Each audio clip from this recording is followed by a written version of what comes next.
refletir e se conectar. A apresentação: Governo do Estado do Rio Grande do Sul. Patrocínio Master, Banrisul, Mastercard, Rio Grande Seguros e Previdência, Icatu Seguros e Corsan. Realização DC7.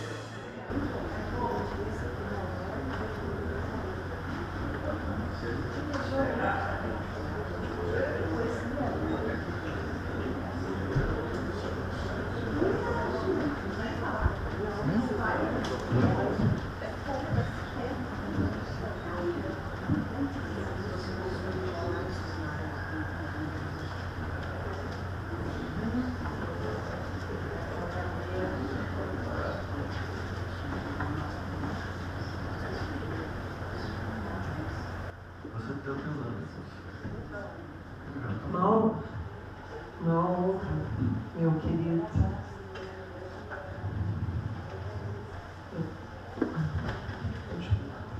Bom, boa tarde.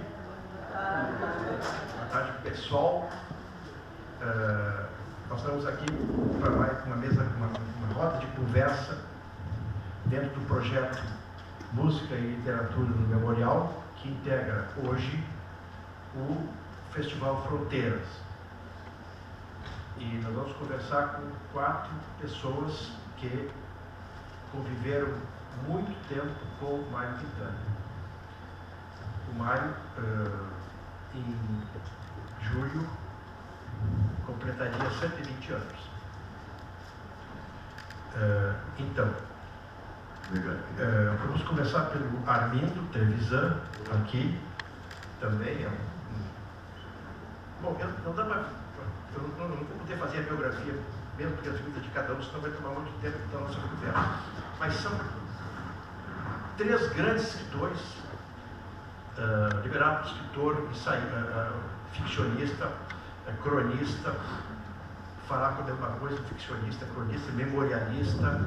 O Armindo é um poeta, ficcionista, ensaísta também. Todos eles têm vários livros publicados, são conhecidos nacionalmente.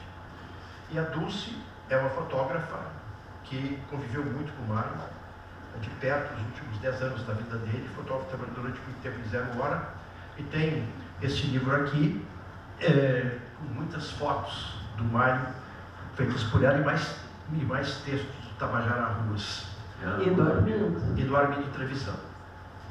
Aí vamos só para o Liberato Vieira da Cunha, também conviveu muito tempo com o Mário na redação do Correio do Povo, durante 15 anos. O Armindo conhece o Mário desde os anos 50, Faraco desde os anos 60, e a Dulce, enfim, os últimos 10, 11 anos da vida dele. Né? O Liberato é de Cachoeira do Sul, o Armindo é de Santa Maria, o Faraco é da mesma terra do Mário, de Alegrete, a Dulce é de Santa Cruz do Sul e eu sou de Canguçu, quer dizer, só tem interior aqui. Podemos começar com... o Liberato quer ler um texto, o Liberato quer ler um textinho para abrir aqui a nossa conversa. Liberato Vieira da Cunha, Armindo Trevisan, Dulce Elfer e o nosso Sérgio Faraco. Meus amigos, eu não pretendo falar sobre a admirável obra de Mário Quintana, lida, analisada e aplaudida em todo o país. Quero mais simplesmente recordar alguns momentos da nossa longa e cordial convivência. Conheci o poeta em 1966, época em que ele passara a ser mais largamente conhecido Brasil afora. A Globo da Roda Praia havia lançado a 2ª antologia poética, ele e Reedições. Eu trabalhava no Diário de Notícias e fazia pautas especiais para o Caderno de Domingo. Uma dessas pautas eu deveria perguntar para uma série de personalidades qual foi o seu melhor Natal. Procurei Quintana no velho Correio do Povo ele subia aquelas escadas de mármore, a saída do velho elevador de portas fotográficas. Disparei a minha pergunta e ele me respondeu um trecho de um poema seu que tinha um tema aparentado com o Natal. Recordo ainda, e nada mais me importa, aqueles dias de uma luz tão mansa que me deixavam sempre de lembrança algum brinquedo novo à minha porta. A minha porta faz parte de A Rua dos Cataveiros. Citei vários dos seus poemas nessa conversa e ele se mostrou surpreso, pois perguntou como eu, que era pouco mais um guri, podia ter lido obras datadas da década de 40. Expliquei então que meu pai, Liderato Salzano Vieira da Cunha, as tinha em sua grande biblioteca. No final da conversa, perguntei a Mário como se sentia então com a bela, embora a meu ver tardia, recepção nacional à sua obra. Liberato, Alfredo, disseste que era um texto bem curtinho. Eu vou demorar 5 minutos. Agora tardia, recepção nacional à sua obra, especialmente com homenagens Brasil afora. Quintana sorriu e disse: as homenagens. Prefiro um atentado às homenagens. Os atentados são mais expeditos. 3 anos depois, foi contratado pelo Companheiro do Povo e nossa convivência se tornou próxima. Minha mesa de trabalho ficava ao lado da dele.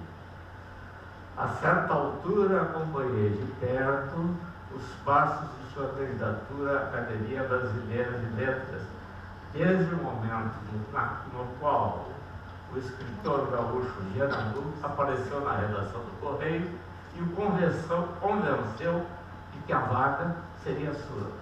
Hugo estava certo de que bastaria a apresentação do nome de Quintana para que todas as portas se abrissem. Mas então houve problemas. Mário não seguiu o ritual dos candidatos, que era visitar no Rio de Janeiro os acadêmicos do direito a voto. Creio que até hoje o nome da grandeza do Mário tenha sido barrado na porta da nossa Academia Brasileira de Letras. Por 2 vezes, segundo lembro, um dos maiores poetas do Brasil não obteve a votação necessária. Na 3ª vez, ele enviou um simples telegrama a Austragésio de Ataíde, que era o presidente da academia. Dizia apenas assim: peço a mão da moça. Obrigado, Liberato. Só um pouquinho. Ei, Mário. Mário Quintana já era um dos maiores nomes da poesia brasileira. Em visita que fez ao Rio posteriormente, foi recebido por Manuel Bandeira, Drago Drummond de Andrade, Paulo Mendes Campos, Vinícius de Moraes, na cobertura de Rubem Braga em Ipanema. Formavam, na época, o primeiro time da literatura no nosso país. Bandeira dedicou-lhe um poema inesquecível que abre uma das antologias de Mário. Aquele que começa assim: meu Quintana, os teus cantares não são cantares, são quintanares. Meu irmão, o artista plástico Eduardo Vieira da Cunha, conheceu Mário Quintana numa ocasião que ele estava parando no pré-hotel. E logo depois da nova recusa da academia, segundo o Eduardo, o que se comentava era que José Sarney, o tal dos marimbondos de fogo, tinha exercido o papel fundamental na incompreensão da academia. Teria defendido Sarney a tese de que o ingresso na Câmara de Machado de Assis dependia, antes de tudo, de quem indica. Isso parece real. Quem acabou eleito foi Petrônio Portela, próximo da direita, e de quem eu não conheço nenhuma obra literária de um mínimo valor.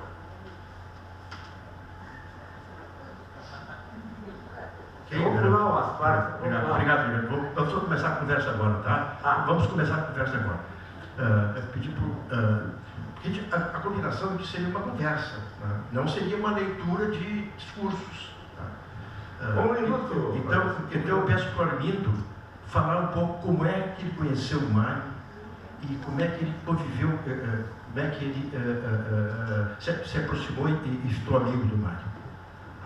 Bom, Juarez, eu escrevi ultimamente 2 textos a pedido, um da Academia Rio Grandense de Letras, da Marli Silveira, e outro da Ana Steffer, gestora da Casa Marquetana, sobre isso aí. Eu conto lá, vai ser publicado em breve, mas hoje eu queria homenagear o Mário de uma forma muito especial, que eu acho que ele gostaria.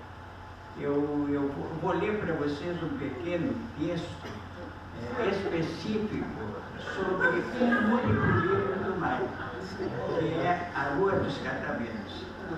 Então vocês me perdoem de deixar a curiosidade de vocês, mas se alguém quiser, depois eu dou aqui um texto como é que eu conheci o Mário, tá? Mas eu estou mais pensando no Mário, que deve estar lá no Bom Deus, viu?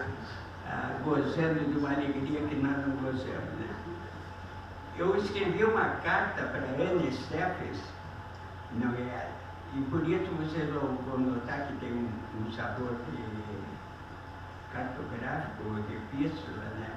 Se eu estou merecendo dessa carta, ou Emílio, como quiserem, é porque eu acho que os gaúchos ainda não conhecem profundamente a poesia de Quintana. Gostaria de te dizer que, através de ti, a todos os gaúchos, é preciso reler um livro de sua autoria, verdadeira obra-prima da literatura brasileira, A Rua dos Catamentos. Essa coletânea deveria fazer parte da cesta básica da literatura do Brasil. Não ignoro que Quintana escreveu outros livros, não é? Sobre os quais até escrevi vários artigos, que estão publicados no livro Melhor de Mário Quintana, cuja autoria é de Epicemia, do Tabajara, Ruas e da Dulce Alves. Volto à Rua dos Catamentos. Fiz um estudo sumário sobre os melhores sonetos do Brasil. É óbvio, entre os sonetistas não se poderia esquecer Gregório de Matos, Cláudio Manuel da Costa, Alvarenga e outros árcades, bem como poetas como Raimundo Correia, com seu soneto As Poucas, Olavo Bilac, com seu soneto da série Via Láctea, Hora de Reis, Ouvir Estrelas, Serra, Perder-se o Senso. Como esquecer, acrescento, Alfonso de Magalhães, o simbolista mineiro, um de seus sonetos que eu considero uma obra-prima, Onde Chorar por Ela, os Cinnamons. Aliás, falando nisso, menciono outra miraculosa joia poética, o soneto de Jorge de Lima, A Garupa da Vaca era Palustre Belo. Depois desses poetas de primeira grandeza, temos outros sonetistas dignos da nossa admiração, como Vinícius de Moraes, com seu livro de sonetos, não é, no qual resplende com luz imorredora duas joias, o soneto de separação e o soneto de fidelidade. Outros sonetos de Vinícius podem também ser considerados obras-primas. Citemos ainda um sonetista notável, Leandro Ivo. Cá do Rio Grande do Sul, devemos lembrar Marcelo Gama, Eduardo Guimarães e Augusto Melo. volto à Rua dos Cataventos. O que Quintana nos oferece ali de algo único e genial? Ele realiza uma transfiguração do cotidiano, da paisagem local, das ruazinhas de Porto Alegre. O poeta é um autor alquímico do latão e do cobre, ou mesmo de uma sucata encontrada ao léu.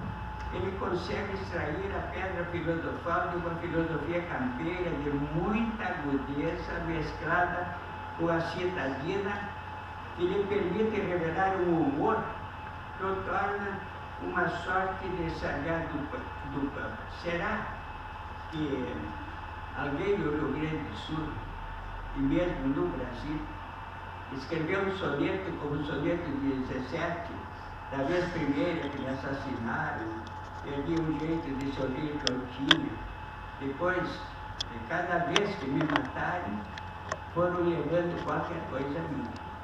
É o soneto mais surrealista do Brasil, e eu penso que figura entre os 10 mais sugestivos e belos.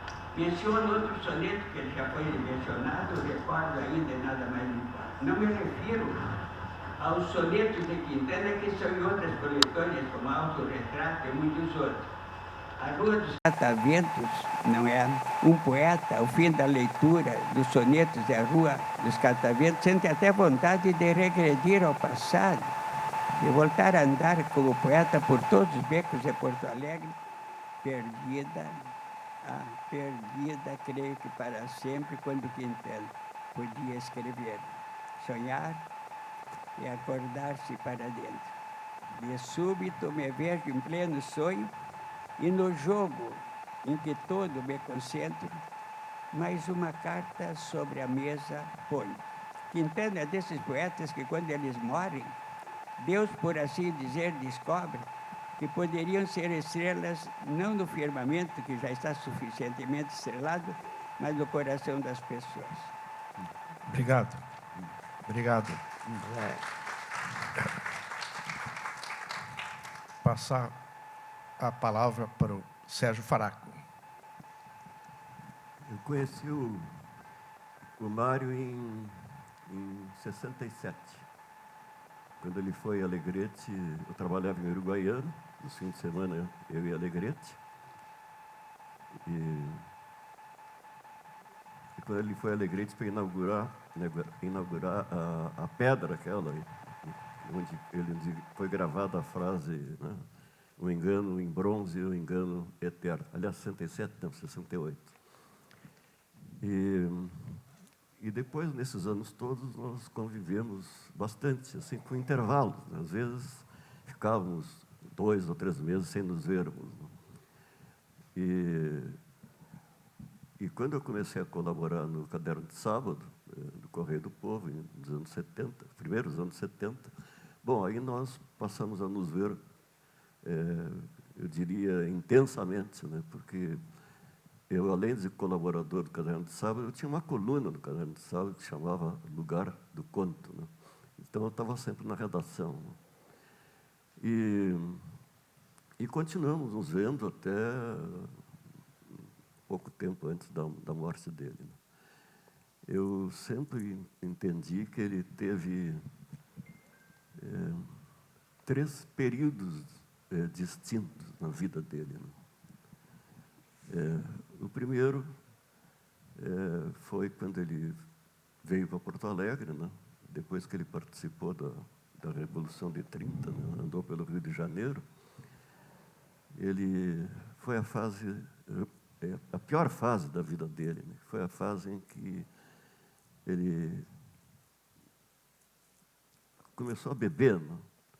Ao ponto de ser encontrado quase inconsciente na rua, né? Talvez porque ele tenha tido uma infância assim, muito preso, né? Ele se referia seguidamente assim, à infância dele como um menino na janela, né? Porque ele tinha problema de saúde e tudo. Então, no livro, nessa biografia dele, que foi escrita recentemente, o Gustavo Grande Neto lembra, né, que uma frase dele, né, que ele diz que foi criado num aviário, e que depois foi solto num potreiro, né? Então ele se largou, né, quando chegou em Porto Alegre, né?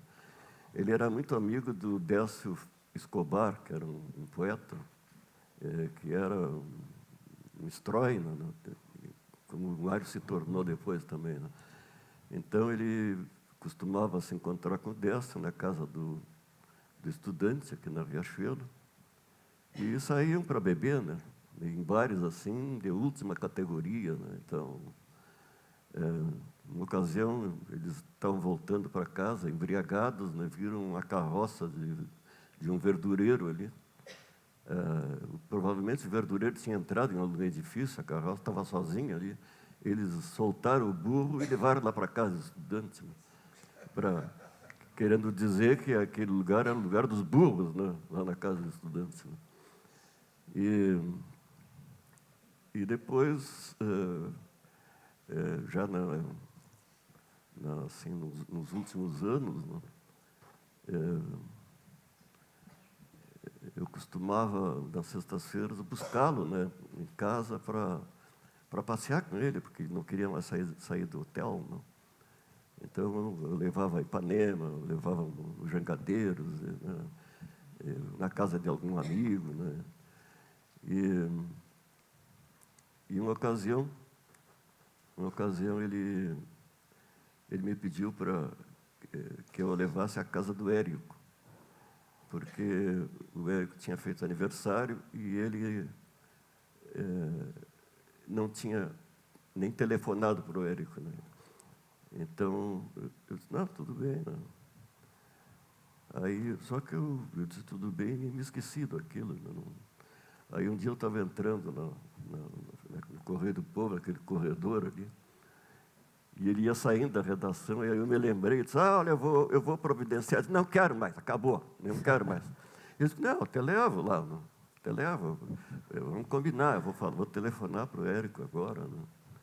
Aí telefonei, e o Érico disse, não, traz ele aqui, tal dia, não, que a Mafalda gosta muito dele, tudo, né? Então, no dia determinado, eu fui lá no Majestic, né?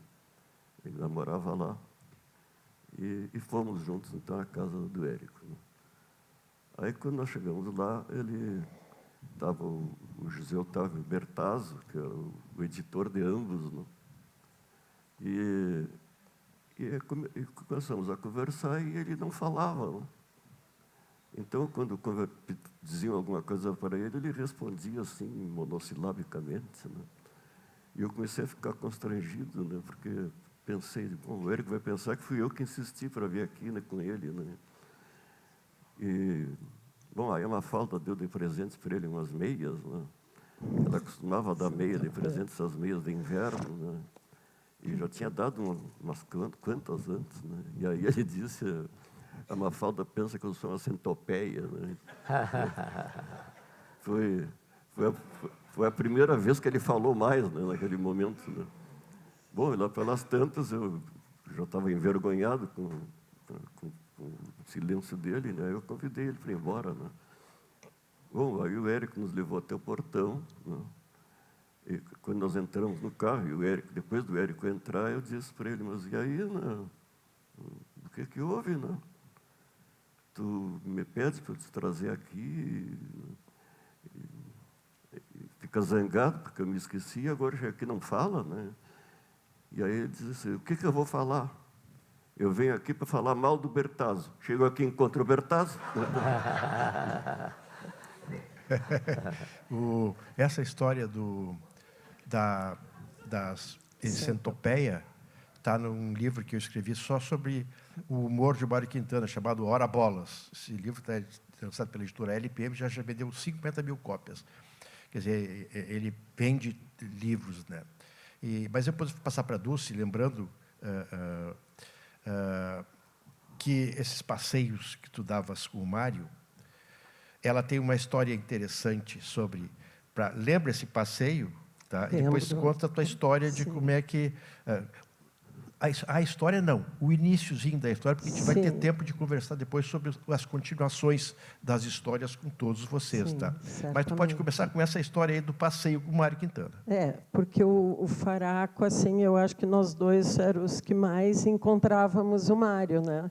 Até porque a Sandra Hitzel, não sei se ela está aí, mas ela morou com o Mário e ela cuidava dele, ela ligava, o Mário está te chamando para o... Está muito perto. Melhorou? Melhorou? O Mário está te chamando para aquele mousse de chocolate com café preto, porque não era o quindim que ele gostava nos últimos anos. Quindim era da época do Correio, era mousse de chocolate. E eu ia lá, a gente ficava horas, às vezes até de madrugada, porque 1h ele sabia que eu saía do jornal, e às vezes o Mário mandava me ligar, tipo 1:45, assim, tu não quer vir aqui tomar um café e comer um mousse de chocolate? Aí eu ficava lá até às 4. Mas eu trabalhava à noite, então a gente era também notívago. E eu ia com ele a pé, porque ele era para caminhar, até a pracinha da André da Rocha. E a gente sentava ali, até uma das poucas fotos que eu tenho com ele foi a Sandra Hitzel que fez. A gente ali, aí um dia as crianças brincando, jogaram bola e pegou no Mário. O Mário já começou a xingar a gurizada toda, e as mães das crianças já ficaram apavoradas.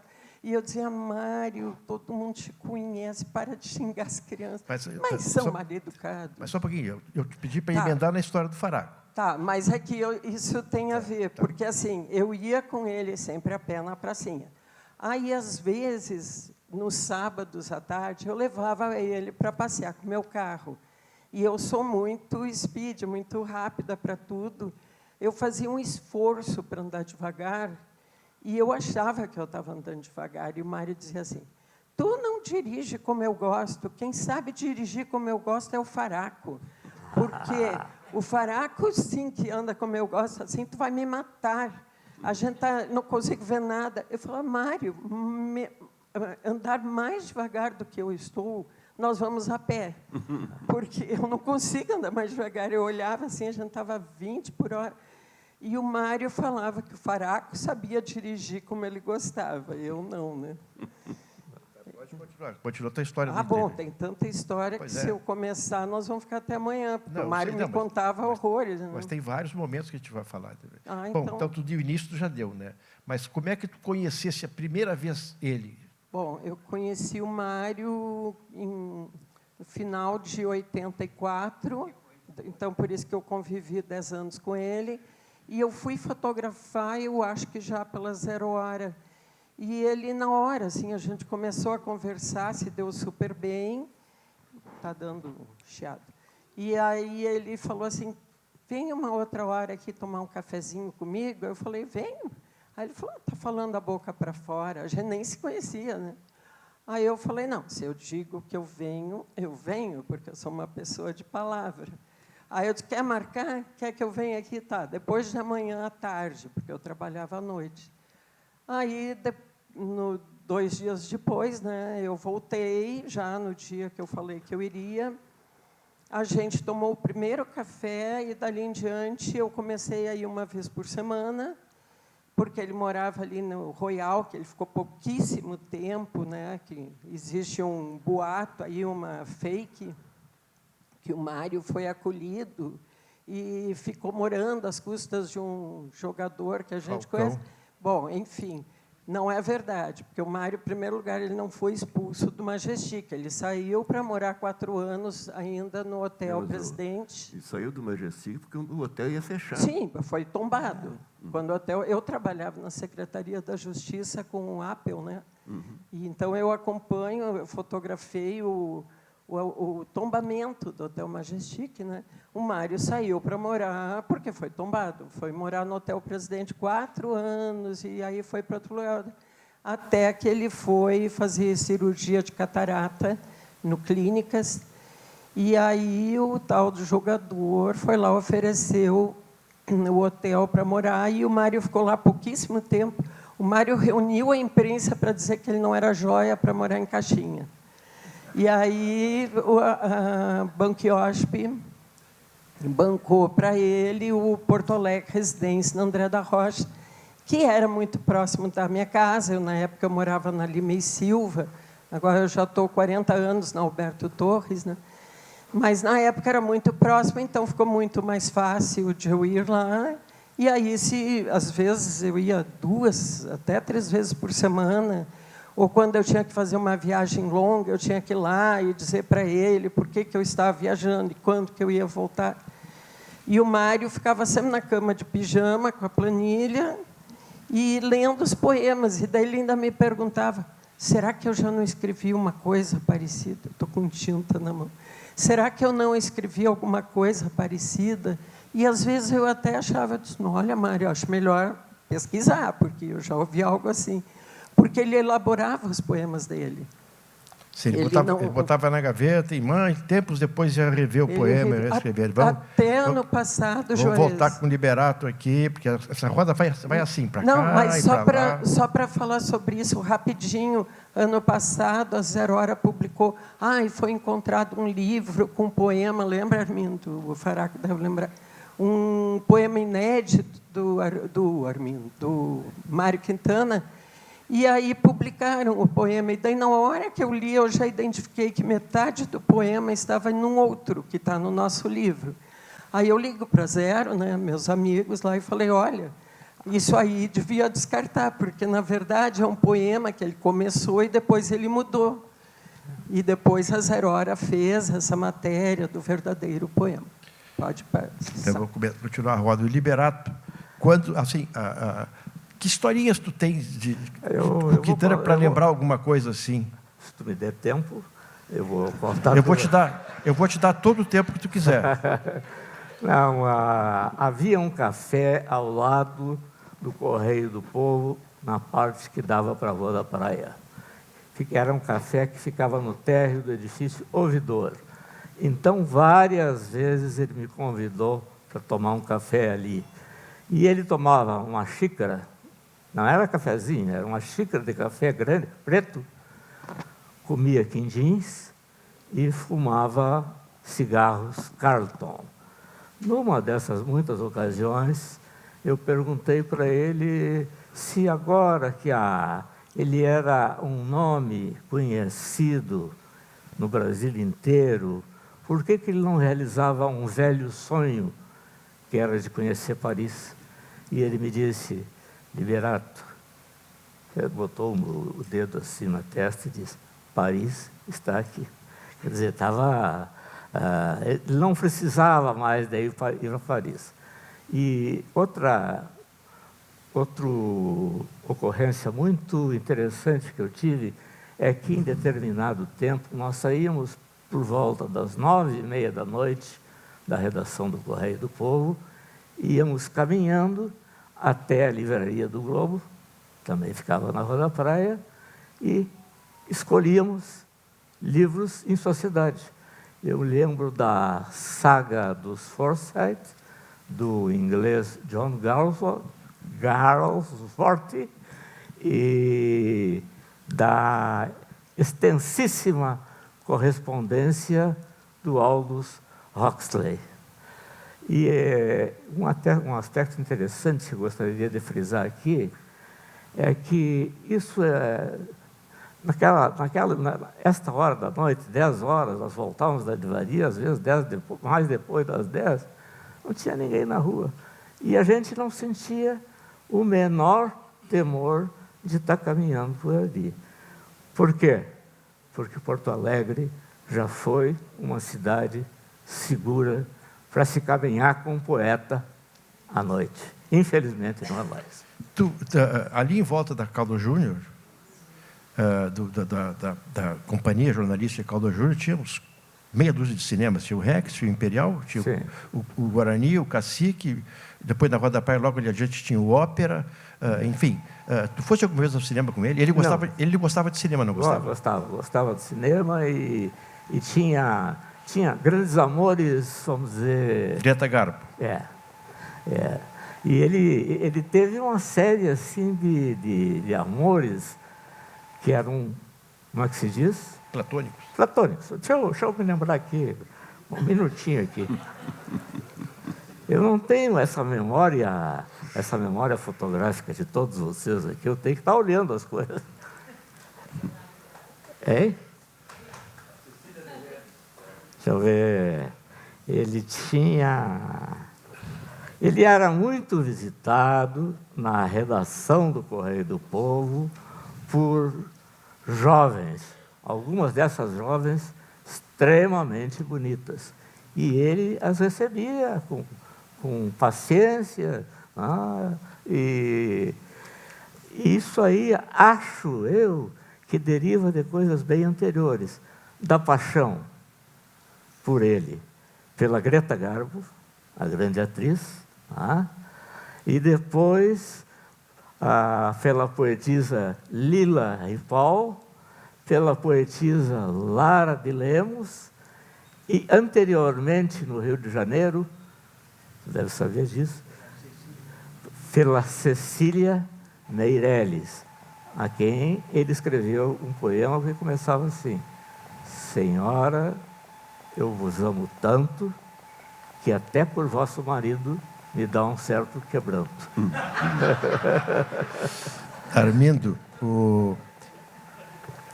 essa coisa de falta de paciência dele, que o Liberato falou aí, que eu vi, é isso aí, eu fiz uma entrevista com ele uma vez, por intermédio da Mary Weiss, que era editora da editora Garatuja. Ele não queria dar entrevista, isso era perto dos 70 anos, e não gostava de falar e de dizer. E aí ele pediu que eu fizesse a entrevista por escrito. Aí eu peguei uma lauda de jornal, escrevi as perguntas, 20 perguntas, escrevia a pergunta, dava um espaço, escrevia outra, dava um espaço, escrevia outra. Ele riscou 6 das minhas perguntas, e as outras ele respondeu no intervalo que eu deixei à mão, no intervalo que eu deixei entre uma pergunta e outra. E não gostava assim, o que o senhor não gosta de fazer? Ele dar entrevistas. Por exemplo, essa impaciência dele era uma marca dele, porque depois, mais velho, ele já era, aí ficou com paciência, né? Ele recebia as pessoas, ele era impaciente mesmo no início do relacionamento de vocês? Tinha isso? Eu quero contar uma história aqui. Ele disse um dia que aquele escritor José Mauro de Vasconcelos, autor de Meu Pé de Laranja Lima, que tinha sido best-seller extraordinário no Brasil inteiro, ia visitar o Correio. E o Mário me disse: eu não quero vê-lo, não quero recebê-lo. Aí deu um jeito de esconder o Mário. E a segunda vez, foi quando ele soube que o Vinícius de Moraes estava em Porto Alegre. E ele me chamou e me disse também: não quero vê-lo. Eu acho que não havia nada de específico contra esses dois escritores. Sim. Eu acho que ele queria dedicar mais tempo ao seu recolhimento e ao seu fazer poético. Sim. É dessas coisas de paciência também, que peço para mim falar o que ele pensa disso. Outra que está no meu livro, de humor dele, é essa, quer dizer, ele recebia as mulheres bonitas da redação do Correio, fazia questão de receber e conversava. Aí o cara, frequentemente, chegava alguém com um calhamaço de poemas, né, para mostrar para ele, e ele, poeta, vim trocar uma ideia com o senhor, e não quero, vou sair perdendo. Essas historinhas... Na realidade, eu conheci o Mário num concurso de... Não sei se alguém ouviu falar desse concurso, Sagol. Um concurso de uma empresa de combustíveis de Porto Alegre, que lá pela Center resolveu convidar o Mário, o Érico Veríssimo, não sei se o Dionélio e tal, para dar prêmios para jovens autores. Eu concorri e fui um fracassado total, menos num tal de contos, que a Mafalda gostou dos contos meus sobre gringos, que eu nunca publiquei nada, achei péssimo, para dizer a verdade. E o Érico também gostou daqueles contos. Mas o que aconteceu com isso? Aconteceu que eu tive a chance de conhecer o Mário Quintana. Aí, quando como o Érico, eu procurei o Érico, que tinha me dado menção honrosa nos meus contos, aí eu disse que queria conhecer o poeta.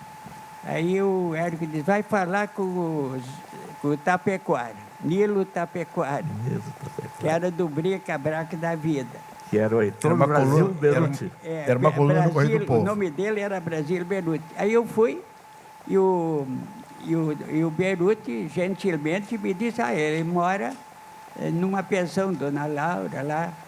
Tá bem, aí eu fui lá na pensão, a senhora me atendeu muito bem, e diz, olha, ele costuma ir tomar o café ali naquele bar, aí era lá como é que se diz, entre a Ramiro e a outra rua, e a Independência, por aí. Aí eu fui, esperei, e eu cheguei lá, ele estava sentado, quieto, eu digo assim, seu Mário, eu posso falar com o senhor? Eu sou um jovem poeta. Até me admiro disso. E ele me disse assim, muito bem, tu tens aí a luz dos seus poemas? Eu tenho, seu Mário. E os meus poemas imitavam aqueles primeiros, aquelas quadras do Mário, né? E aí ele foi lendo, e disse, esse aqui me agrada. Aí passava, esse me agrada também. No fim ele me disse, eu acho que tu deve continuar. Né? E eu fiquei todo vaidoso com aquilo lá, né? Depois continuei a minha amizade com ele, mas eu queria mais divertir vocês, porque o Mário passava muito por ingênuo. O Mário era muito refinado na sua ironia e no meio dele neutralizar os chatos. Tem uma que eu adoro, que tu citaste no teu livro Ora Bolas. É a seguinte, tinha um cara, que era um dentista, que quando chegava ali no abrigo dos bondes, fazia questão de dizer, poeta, e daí, como é que vai a poesia? E o Mário, tímido, não é? E até porque o Mário se dava conta que se ele poderia ter dito, como vai o teu gato, Mário, em vez de poesia, né? Quer dizer, minimizava a poesia, né? Aí, um belo dia, o poeta deve ter pensado muito lá no seu silêncio, quando o dentista chegou e disse para ele, poeta, como vai a poesia? E todo mundo lá olhava, porque é o poeta e tal. Aí o Mário Quintana disse assim, e o senhor, como é que vai o seu maçarico? Ah, boa. Maçarico é o Maçarico é que todo dentista usava naquela época para esterilizar os instrumentos odontológicos. Então, ele saiu com ela, mas tem muitas. Uma que atingiu a mim foi que um dia, já no tempo dele, doente, eu fui lá levar os meus doces caramelados. Para minha surpresa, doce de batata não entrava com ele, não comeu nenhum pedaço. Mas os de abóbora ele adorava. Bom, aí depois dele estar comendo lá uns doces, veio a Helena Quintana e disse, tio, tem aí uma mulher que se diz sua amiga, queria falar com o senhor. Ah, diz o Mário, é uma chata, né? Ele suspirou assim, né? E aí a moça que trabalhava aí, e aí ele diz assim, tem uns amigos que são chatos, né? A moça que estava aí, mas seu Mário, está aí o Trevisan, que o senhor sempre respeita e gosta dele. Assim, ah, não, mas o Trevisan é diferente, né? Depois ele fez um silêncio assim, e tem uma coisa, né? Os nossos amigos são os nossos chatos prediletos. Faraco, não, só queria dizer uma coisa, eu conto a história, a gente pode também, assim, se vocês estiverem lembrando de alguma coisa, peço permissão para vocês também, né? Até vocês podem, de repente, interromper o que o outro está dizendo e falar também, né? Faraco, na continuação dessas coisas do Mário, típicas do Mário. É que eu comecei a falar uma coisa e acabei desviando, né? Eu queria dizer que eu me referia àquela fase inicial, né, dele em Porto Alegre, que é a época da bebida, né? Mas depois, ele fez um tratamento, né? Ele foi internado na Pinel, né? Pinel. Pelo Dr. Breno, e fez o tratamento, e eu acho que essa foi a segunda fase dele, porque depois que ele fez o tratamento e se tornou abstêmio, né? Ele teve um período assim bem longo que ele se tornou um pouco agressivo, né? Inclusive recusando muitas coisas, né? Como, digamos, coisas que inclusive iriam beneficiá-lo, né? Como as entrevistas e outras coisas semelhantes, né? Ele se tornou muito agressivo, né? E quando ele esteve em Alegrete, naquele período que eu mencionei, né? Ele foi agressivo com algumas pessoas, assim, né? E as pessoas se surpreenderam, porque imaginavam que ele as trataria de um modo diferente, né? Mais cortês, né? Bom, mas aí depois ele teve a terceira fase da vida dele, que é, segundo eu entendo, né? que foi subsequente à publicação da antologia.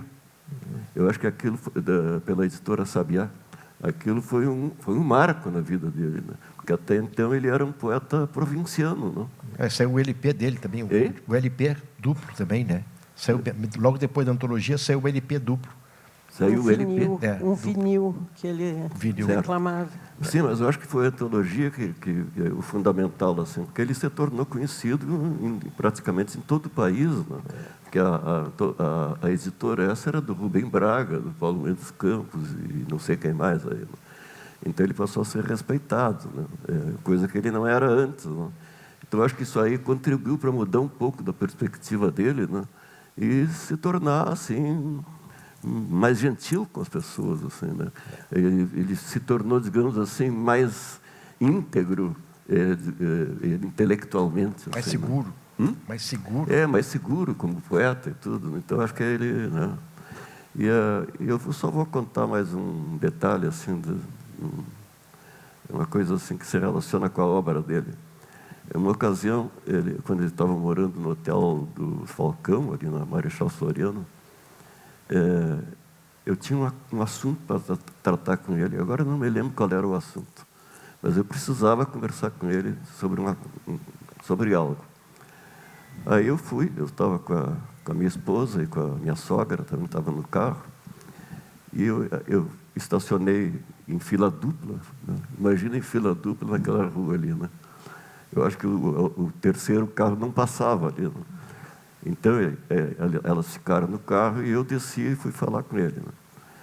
Quando eu cheguei no quarto, ele estava deitado na cama, mas ele estava deitado atravessado, assim. E quando ele me viu, ele levantou, assim, de inopino, né, e disse, terminei o soneto. E eu disse, qual é o soneto? Ele disse, da folha seca. E eu disse, olha, Mário, se tu conversou com alguém sobre isso, não foi comigo. Eu não sei que é soneto esse da folha seca. Bom, aí ele me contou a história. Ele tinha escrito um soneto que começava assim, como folhas secas, né? E mostrou para Cecília Meirelles. A Cecília Meirelles leu e disse para ele, credo, Mário, comer folha seca, aquilo vai fazer assim, rock, assim. Né? E ele ficou indignado com aquilo e abandonou o soneto, que estava só nos 2 quartetos, né? Bom, aconteceu que em 86, me parece, que morreu o Josué, né? Guimarães, sim. José Guimarães. José Guimarães. E ele tinha paixão pelo Josué. Era um grande amigo dele, né? Morava na Rua da Praia, perto da Caldo. Isso. Bom, então, ele sentiu muito aquela morte do Josué. E não sei o que passou na cabeça dele. De repente, ele deve ter pensado, aqueles quartetos que eu perdi, né? Então, ele começou a retrabalhar aquilo para fazer uma homenagem para o Josué, né? E escreveu os 2 tercetos. Foi justamente, ele estava terminando quando eu entrei no quarto, né? E aí ele leu para mim. E eu fiquei, assim, emocionado assim, com aquilo, ainda mais lido por ele, né? E aí, como ele viu que eu fiquei emocionado, eu acho que deve ter lacrimejado, né? Porque tanta foi a minha emoção, assim, porque é maravilhoso o soneto, né? Aí ele disse, quer que eu escreva para ti? E eu disse, não dá. eu estou mal estacionado lá, né? Vamos guinchar o meu carro lá. Né? E, bom, aí me despedi dele e fui embora. Aí, quando eu cheguei em casa, eu disse, puxa vida, mas por que eu não deixei levar... Eu não podia deixar que estava minha mulher no carro, mas pensei, por que eu não deixei que me multasse, né? Aí eu ia ficar com essa lembrança dele, de escrever para mim aquilo. Né? Aí telefonei para o hotel. Aí me atendeu a secretária dele, que na época eu acho que era Mara, aquela. Né? Era Mara. Telefonei e disse para ela, olha aqui, eu quero aquele soneto.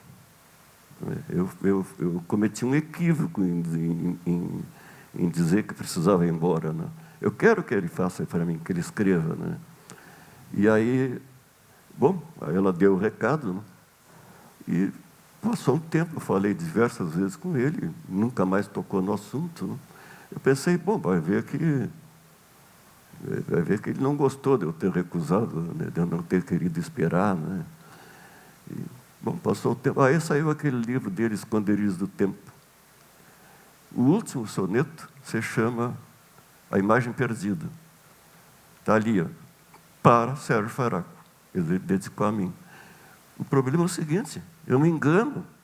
O soneto era para o José, não era para mim. Só que eu não sei que recado que a guria deu para ele, né? E que ele deve ter dito, olha, o Faraco é para ele o soneto. Então ele votou, está aí no livro. Mas não é. Então eu escrevi uma crônica esses tempos aí que saiu na 0 Hora, no tempo que eu tinha aquela coluna lá, que eu terminava a crônica dizendo o seguinte, quem pegar o livro, né, quem for ler o livro, no momento em que ler o soneto e onde se lê Sérgio Faraco, leia-se José Guimarães, né, que é o homenageado. Né? Me lembrei uma coisa agora, você estava falando da época de alcoolismo dele, que ele disse que alguém falou para ele alguma coisa, não me lembro toda a história, mas enfim, ele disse por si, não, eu tomei só um porre na vida, que durou 10 anos. Durou 10 anos. E dessas historinhas internas lá do... Pois é, o Faraco foi falando e eu fui lembrando de várias coisas. Assim, primeiro, o Mário, isso eu até já te contei, que ele, quando era adolescente, ele sempre foi muito esotérico, as pessoas não imaginam isso. Ele se consultava com a astróloga, lembra, que ia lá na casa dele. Ele me disse uma vez que eu perguntei para ele, Mário, se tu tivesse casado uma vez, com quem tu casaria? Com a Cecília Meirelles, foi a grande musa dele, só que ela era casada, por isso que ele escreveu Senhora.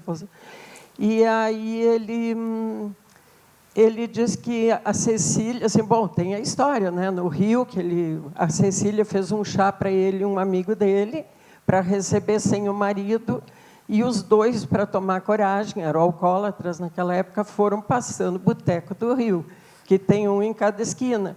Acontece que a Cecília ficou sozinha com o chá, porque eles nunca chegaram. Eles ficaram no caminho. Né? Mas o Mário, quando foi, né, eu já estou mudando de assunto, mas ele foi se consultar com essa vidente, ela botou um globo, assim, isso ele me contando, né? Falou, olhe e me diga o que você vê, o que o senhor vê. Né? Não, ele era guri. Aí ele olhou e falou, meu nariz. Aí ela disse, não, com 60 anos você vai ficar famoso. E com 60 anos, eu sempre confundo a Manchete com o Cruzeiro, que era uma revista antiga, fizeram uma matéria dele que saiu em todo o Brasil e tornou ele conhecido quando ele tinha 60 anos. E a antologia também saiu, com 60 anos. Também, né? Mas foi, então, uma Essa coisa... Essa matéria foi motivada pela antologia. mas que daí ele foi conhecido nacionalmente, porque era uma revista que era muito lida, né? Ele me falou, mas é Cruzeiro ou Manchete. Uma das duas.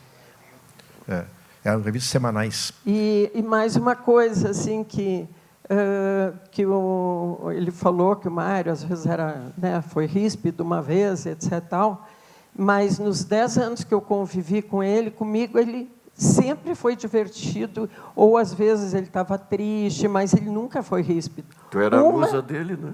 Eu não era musa. Eu sempre digo isso, eu fui amiga, eu não fui musa, porque a musa dele era só a Cecília.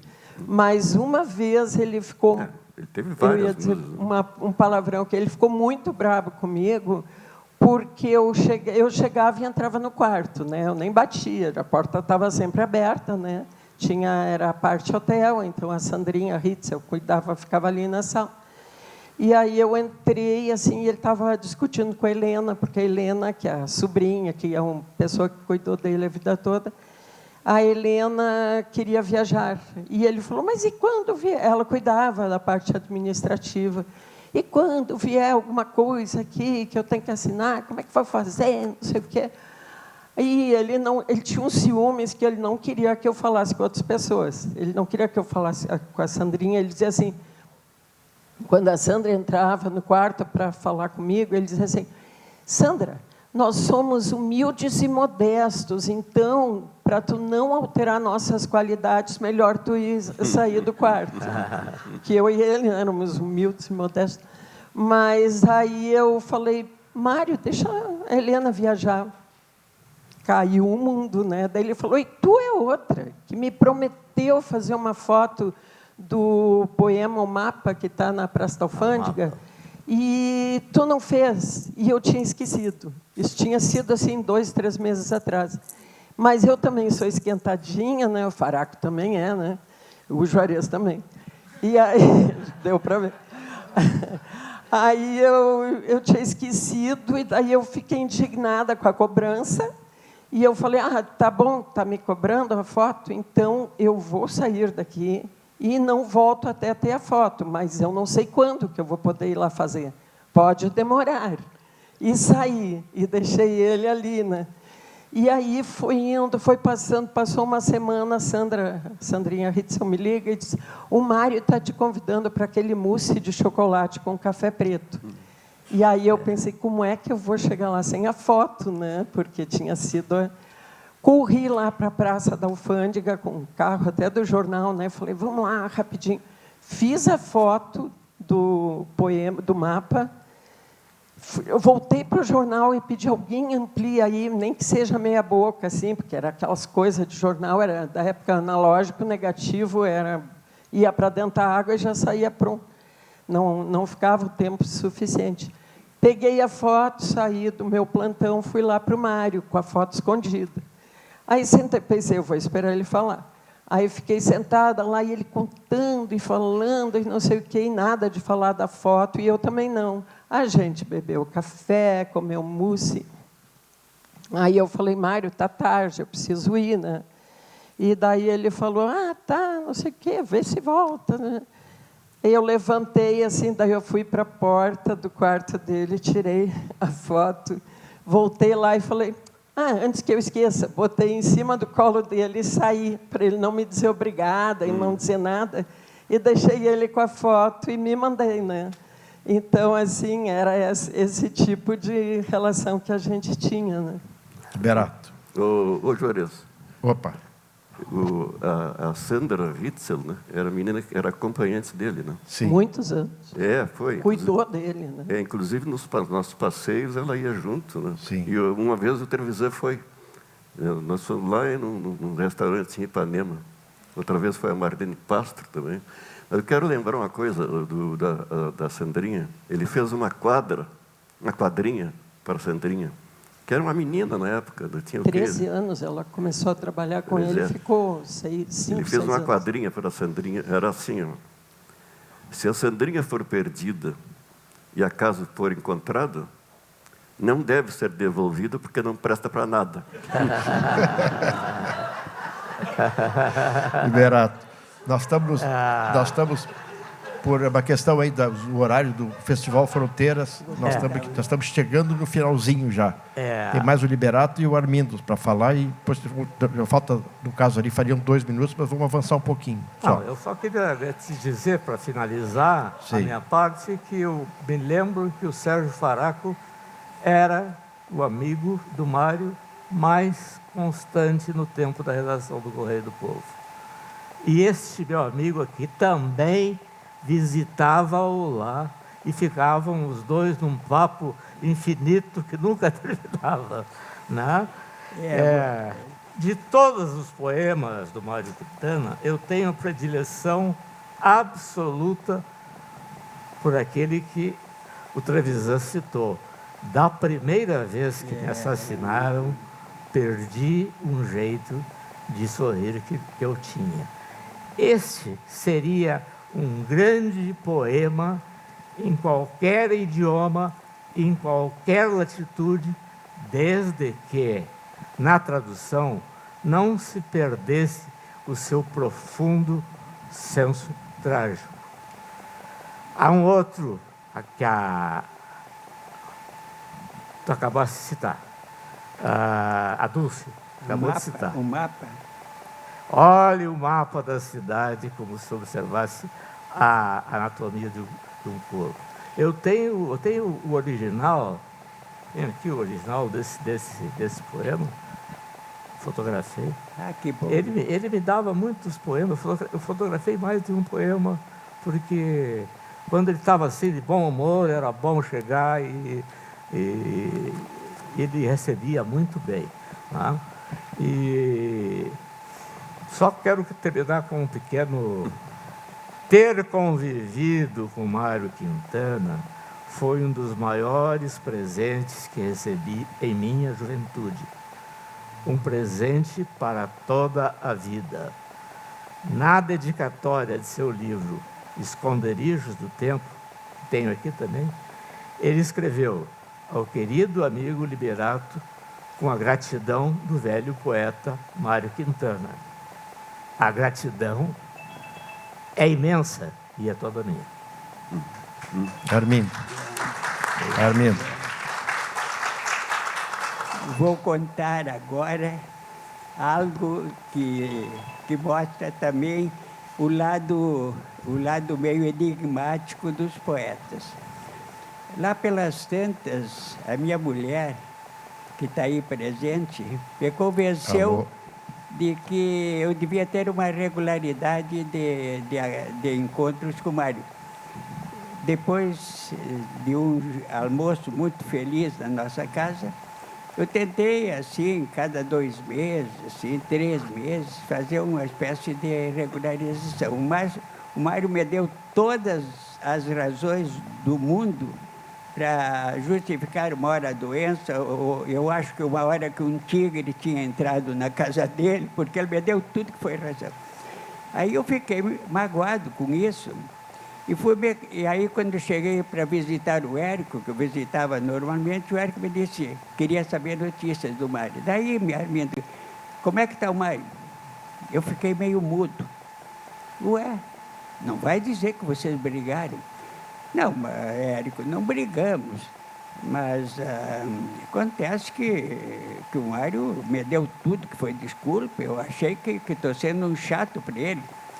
Aí que me queixei com a minha mulher, e a mulher me deu o conselho que eu acho mais sensacional da minha vida. Eu disse, eu acho que o Quintana não é meu amigo. E a minha mulher disse assim, não, inverte a coisa, tu tens que ser amigo dele, não ele teu amigo. Aquilo fez uma revolta na minha cabeça. Ela tem razão. Eu não vou querer mudar ele. Eu é que tenho que mudar em relação a ele. Aí comecei a ir lá de novo, né? Mas antes fui me queixar com o Érico. E o Érico diz assim, mas Armindo, pelo amor de Deus, a Mafalda estava junto, mas tu que és aqui de casa, frequenta, escute, tu não deste ainda conta quem é o Mário aí? Eu digo, não. E ele disse, tu sabe, ele disse que eu, Érico, sou um dos maiores amigos dele. Tu sabe quantas vezes ele me visita? Não. Me visita 2 vezes por ano. Uma vez no aniversário dele e outra vez no aniversário da Mafalda, que ele dá tantas meias que ele até falou que a Mafalda estava imaginando ele como uma centopeia, né? Bom, aí eu entendi a coisa. Entendi que os poetas também, não é, têm suas limitações. E agora, depois das leituras da minha amiga Françoise Dolto, que é um livro que eu recomendo a todos vocês, porque esse livro eu considero um dos 15 livros melhores que eu li na minha vida, A Causa das Crianças, não é? Eu vi que para entender um poeta tem que entender o nenê que ele foi, o bebê que ele foi.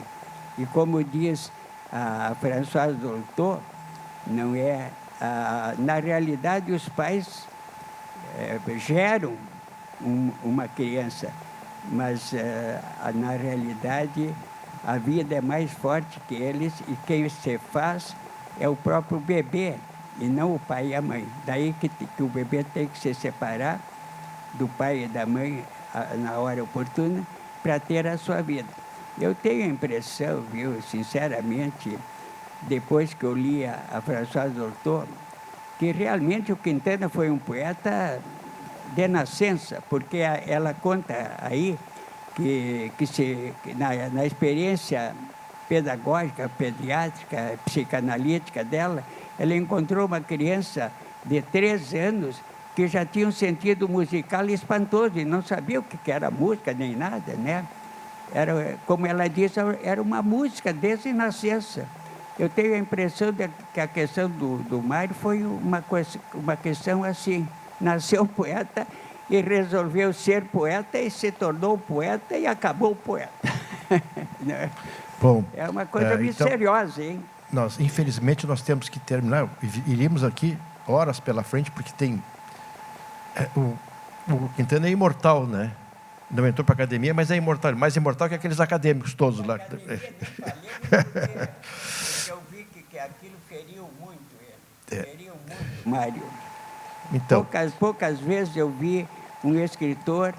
Aí eu disse uma vez para ele, muito imaturamente, porque eu deveria ter mostrado mais compreensão, digamos assim. Eu disse, mas Mário, mas que história é essa? Tu está tão impressionado da academia, tu já é mais do que a academia. E ele disse, que minha mãe sempre achou que era um ideal, ela era uma uruguaia muito culta, sempre achou que era o ideal eu entrar numa academia. Aí eu entendi, né? Também outra lembrança da infância, né? Que influiu muito nele e que todo mundo tem que respeitar também isso. Por causa do Mário, eu escrevi um artigo muito insolente, muito insolente, em que eu dizia que se um dia eu me tornar um poeta reconhecido, não vou entrar em nenhuma academia. E fui realmente... Tive que muitas vezes recusar para amigos e coisas, foi uma coisa um pouco dolorosa, porque o poeta, um dos poetas que eu mais admiro, que é o Cabral de Melo Neto, entrou na academia, né? Então, quem sou eu para recusar? Mas eu recusei por causa do Mário. 3 vezes, eu só encontrei no Brasil um poeta que foi recusado 4 vezes. Vocês não vão acreditar, é Jorge de Lima. Outro escritor que foi recusado 2 vezes é Lima Barreto. Bem, então você já sabe que a academia tem gênios e tem caras que são eleitos por política. Armindo, o Manuel Batista Cepelos foi recusado 3 vezes. Qual é? Manuel Batista Cepelos. Ah, também é. Mas o Sarney entrou, né? O Sarney e o Petrônio Portela. E o general também, que tem lá, que eu não recordo o nome dele, ainda bem. Mas, então, somos obrigados a encerrar por aqui, porque, por determinação Deixa eu só falar antes de encerrar que isso aqui é um momento super raro de conseguir trazer o Armindo e o Sérgio, o Faraco, e porque nós 3 fomos os mais próximos do Mário, o Juarez e o Gunter, né, conseguiram um momento excepcional, que são heranças que o Mário Quintana nos deixou, né? Então, infelizmente, somos levados a encerrar aqui a nossa conversa. Vamos fazer outro dia, né, Gunter? Vamos continuar essa história outro dia. Lembrando que o Fernando Pessoa, que é um dos meus poetas preferidos, tem aquele poema que diz assim: o poeta é um fingidor, finge tão completamente que chega a fingir que é dor, a dor que deveras sente. Mas o Mário Quintana não era um fingidor. Era um poeta, mas não era um fingidor. Então, agora nós vamos encerrar com o grupo Ruta 33, fazendo umas declamações em termos de hip-hop do Mário Quintana. Mas eu queria ainda falar rapidamente, é uma frasezinha, porque o Juarez citou a Fernando Pessoa. Há 30 anos atrás, um colega meu de Zero Hora, chamado Vieira da Cunha, me emprestou um livro da obra completa do Fernando Pessoa, e, como acontece muitas vezes, não foi devolvido. E o Mário escreveu no 666, que é o poema mais distorcido dele, que existe fakes no Brasil do 666, que a vida, os deveres que a gente traz para casa, que já é sexta-feira, que é hoje, e quando se vê, passaram 60 anos. Mas, como passaram só 30 anos, eu venho devolver hoje em mãos com Durex, que ele ainda ganhou Durex. 30 anos. Então, conosco o Ruta 33. Salve, Ruta salve. 33. Boa tarde. O mapa.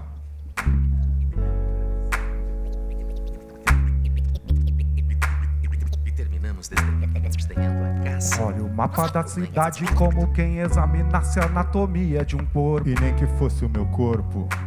Sinto uma dor infinita nas ruas de Porto Alegre, onde jamais passarei. Há tanta esquina esquisita, tanta nuance de parede, há tanta moça bonitas nas ruas que não andei. E há uma rua encantada que nem em sonho sonhei. Quando eu for um dia desses, poeira ou folha levada no vento da madrugada serei. Pouco do nada, invisível, delicioso, que faz com que teu ar pareça mais um olhar. Sua mistério amorosidade do meu andar, desde já tão longo andar e talvez de meu repouso. Naquele dia fazia um azul tão límpido, meu Deus, que eu me sentia perdoado. Não sei de que minha vida está nos meus poemas. Meus poemas são eu mesmo. Eu nunca escrevi uma vírgula que não fosse uma confissão. A modéstia é a verdade escondida atrás da porta. A todos esses aí que andam atravancando o meu caminho. A todos esses aí que andam atravancando o meu caminho. Eles passarão. A todos esses aí que andam atravancando o meu caminho. É isso aí, gente. E terminamos desdenhando a caça pela doida aventura da cura da caçada. Gente, queria agradecer muito aí a vocês aí, todo mundo. E hip hop, cultura e arte, poesia, que a gente faz esse trabalho com muito carinho. É vencedor do prêmio Interações Estéticas pela Mink, Funarte, e a gente continua levando a poesia do Mário Quintana para as escolas como forma de ensino de literatura. E é assim que a gente faz. A gente ensina de uma forma que os jovens consigam assimilar hoje em dia. E vida longa a todos nós que gostamos de poesia, vida longa a todos nós que gostamos de música, vida longa a todos nós que amamos Mário Quintana.